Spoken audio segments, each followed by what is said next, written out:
Hello সবাইকে, দেখো এখানে পৌঁছে গেছি আর জানলা দিয়ে একটু দেখাচ্ছিলাম। তারপরে দিদা বলল চল ছাদে যাব। এখানে আমলকি কেটে শুকানো ছিল, একটু খেয়েও নিলাম। তারপর বলল যে এগুলোকে ভালো করে মানে রোদে শুকিয়ে দিতে, সেইটাই করছিলাম আমি।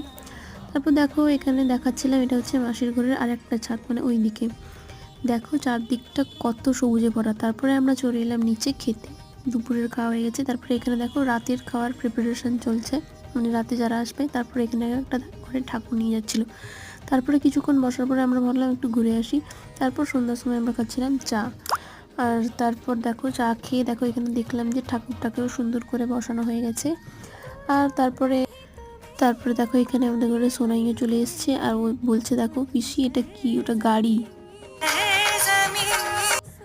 তারপর এখানে সব কিছু আয়োজন হয়ে গেছে পুজোর। আর এখানে খেলছিল সোনাই। আর